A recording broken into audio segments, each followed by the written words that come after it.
Welcome, welcome, welcome to another fantastic episode of My Orgasmic Life. I'm your hostess with the mostest, Gaia Morrissette. And today on the show, we're going to talk about, you get to hear like some fun, it's a very funny family, non-traditional Christmas adventure. And this show is brought to you by Sorry, I got to remember my sponsors. The show is brought to you by ticklelife. For all of your sexual wellness educational needs. All right. Let's get into this conversation. So yesterday I was having a conversation with my sister, which is what inspired that. I'm like, oh my God, you guys are gonna love this story. And so first of all, it's important to understand that I'm the oldest of 7 kids, all right? So when we all got together, it was an adventure.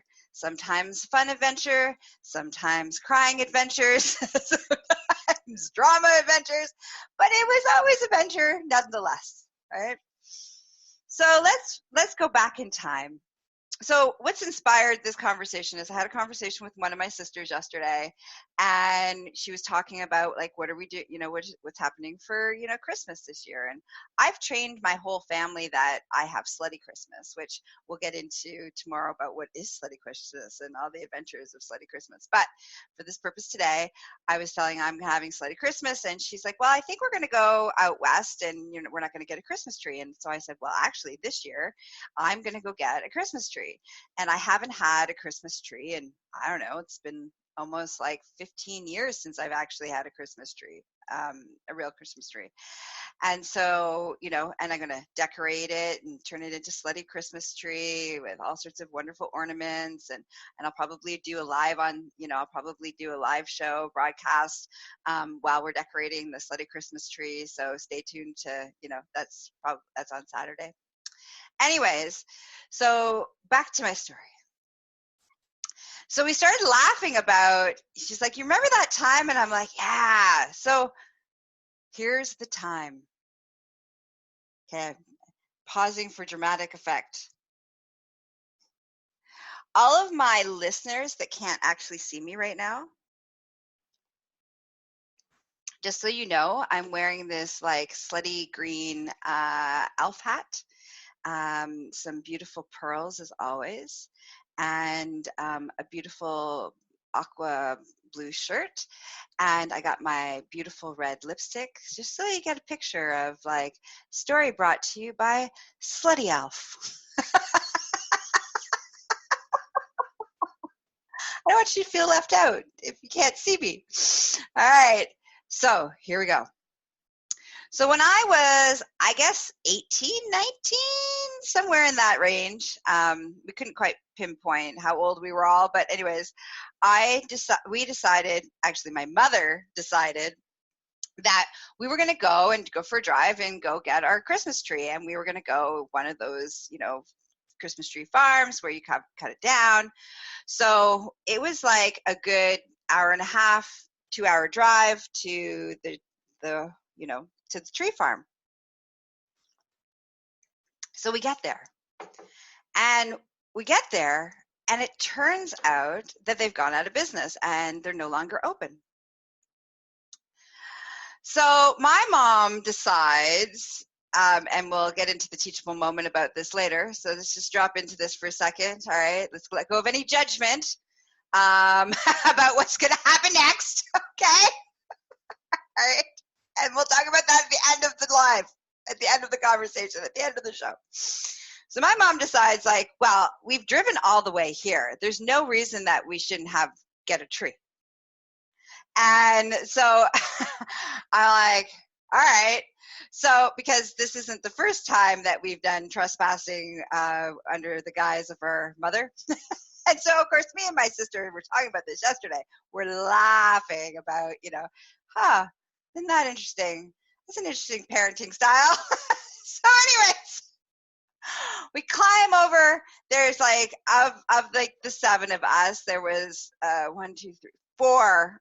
There was 4 of us there, siblings. And so like I climb over first, and then my mother starts handing me over my siblings over the fence. And the youngest one, I think maybe she was about 4 or 5. And so now we're like, technically we're trespassing, and we're going to cut down a Christmas tree on somebody else's property, which technically I suppose is stealing. And but it's like there was no like, oh, we shouldn't do this. So anyways, we're running around, and we're like, and I mean, I know that, we could get caught and all these kind of things, and we should probably hurry up so that doesn't happen. And my sister, who I was having a conversation with, we call her in our family like the Christmas Nazi, because she like wants everything perfect. Like everything has to be perfect. The tree has to be perfect. The present wrapping has to be perfect. Like it's her thing, right? And we all, including her, we all kind of laugh about it, and that's just the thing, right? That's her thing in the family. That's her thing, Christmas, right? So we're running around, and I guess she would have been like, I don't know, 11, 12, 13. And I'm like, okay, and I'm going to cut down this tree. She's like, you can't cut that tree down. She's like, it has a bald spot. And I'm like, so I go to cut another tree. She's like, you can't cut that tree down. It's crooked. And she's like, and so I'm like, we're going to get shot. It's illegal. Let's go. Let's pick a tree. Doesn't really matter. Pick a tree. And she's like very leisurely, not giving a care in the world. She's like, it's important. Like, even though we're on a time crunch here, she is not going to compromise the perfect tree. There is no way that is happening. So I'm running around behind her. I'm like, pick a tree. Pick any tree. I don't care what kind of tree. Just pick a tree. And she's like, well, this one's too short. This one's too tall. This one's too fluffy. This one's not fluffy enough. This one has a bald spot. Oh, this one's kind of flat on this side. I'm like, just pick a tree. So finally, the perfect tree presents itself to my sister. Oh. I just like, here's the tree. It's not too short, not too fat, not too skinny, not too crooked, not too fluffy, not too, limp. Like, I was just like, it was the perfect tree. So I cut the tree down. Now I'm like, let's hurry up, because we're trespassing. So I'm dragging the tree. I got my one sibling in my arms, the young one. I'm running through the field. We're all running through the field. I throw the tree over to my mother. I throw the child over to my mother. I throw all the kids over to my mother. We jump over the fence. We get into the car, and we drive away. So there's a couple different teachable moments of this story. Now, I'll be honest, it's kind of a fun story, and I'll never forget, of all the Christmas trees I've ever gotten, that one I'll never forget. That was a good Christmas tree. That was a good Christmas tree story. There was an adventure attached to it. All of those pieces. But, however, I do need to acknowledge and point out that there was some illegal activity that was happening, and it wasn't really a good way of moving in the world. And it's very interesting how, and I have actually a lot of these, my mother and her very interesting take on property ownership and property lines and signage. And many childhood stories. And what I've realized, actually, here's another really good one. See, we're on a roll here, right? All right, so here's another good story. So I'm about 2 years old, and I remember, and we're living in Toronto, and it's just me. At this time, it's just me and my mom. And, we go to the health food store and we buy a loaf of bread and we, buy, some peanut butter. And I remember like putting the peanuts in the machine, making the peanut butter and, and so we go for a walk and all of a sudden there's this beautiful tree and there's this beautiful lawn. And my mom's like, this is a perfect place to have a picnic. And we go and we set up, the blanket and we set up and we're having our picnic. But I don't really realize, because I'm 2, that we're trespassing. This is my first trespassing offense. Let's see a very long list of trespassing offenses. So anyways, this is my first trespassing offense. I'm 2, and my mom's like, she's making this picnic, and we're on someone's front lawn. We're actually on someone's front lawn, having a picnic on someone's front lawn. And my mom's logic behind this, and this has kind of been my mom's logic, I think, for most of my life, was the fact that, but this is a beautiful space. No one should own it. Why can't we be here? And on one hand, I have embodied that concept around rules are made to be broken. Unless, and this is what I believe, this is my own belief, unless it does harm to others to break that rule. So, I kind of, that's one of the traits that I've kind of embodied, I guess, from my mom, is that, just because there's a rule about something doesn't mean that I obey that rule, unless there's a reason, like a bigger reason, doing no harm from a societal standpoint. And so, on one hand, it was interesting. On the other hand, it's kind of made up who I am. Why I live an orgasmic life is because I break all the rules. Why I show up and do these shows and have these conversations with you is because I'm okay with breaking all the societal rules, of what, as a woman, I'm supposed to behave, how I'm supposed to dress, how I'm supposed to act, how I'm supposed to move, how, all the supposed to's. I break all of those rules. I do what I want to, and which is in my best interest, that brings me the most pleasure, the most joy, the most happiness, and serves me the best. And that's how I live kind of every way. And part of that inspiration for living that way is apparently my mother's belief system around trespassing. So if you're like, why is she such a rebel? We can blame it on my mom. That's right. I'm throwing my mom under the bus.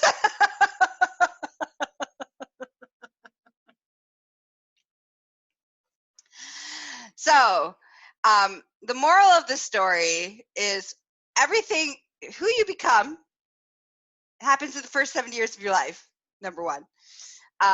You can change these beliefs, you can change these things, but it takes a lot of like deep reprogramming. 2, the second teachable moment is, sometimes boundaries and rules are there as guidelines.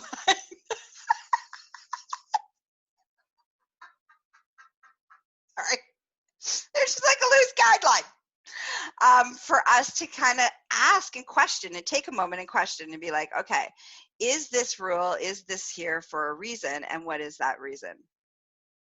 And the third thing is that sometimes, it's important to also like drop into not just breaking all the rules, but to really look at, why is this rule here? And is it important for me to follow this rule? Now, that being said, things like personal space and boundaries and people's requests of boundaries, these kinds of things need to be respected.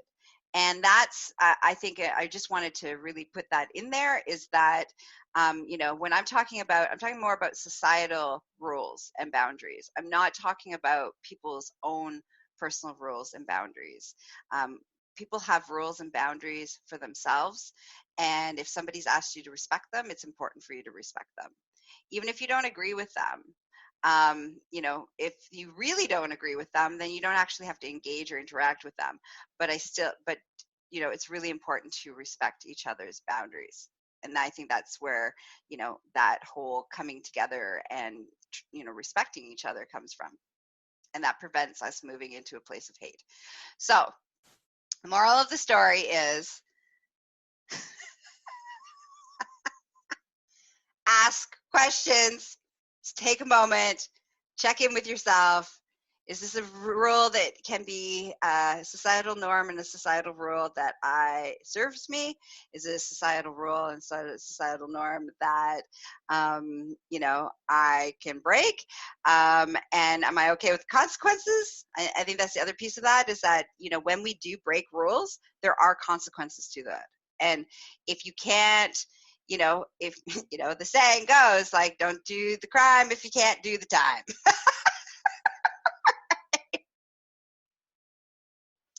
And just so you know, I am not supporting or reinforcing criminal activity.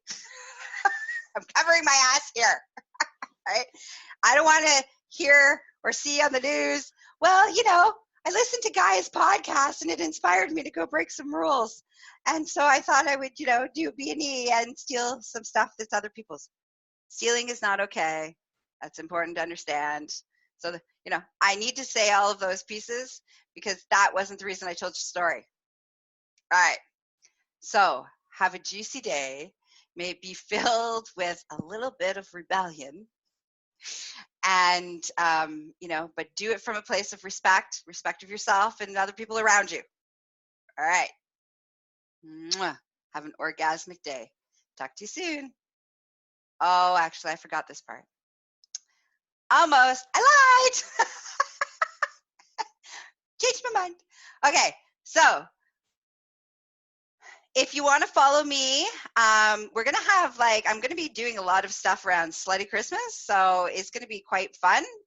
So I highly recommend you either subscribe, follow, find me on social media under Gaia Morrissette or Empress Gaia. You can find me at www.succulentliving.com for all of your sexual wellness needs. For all of your BDSM education and BDSM needs, you can find me at empressgaia.com.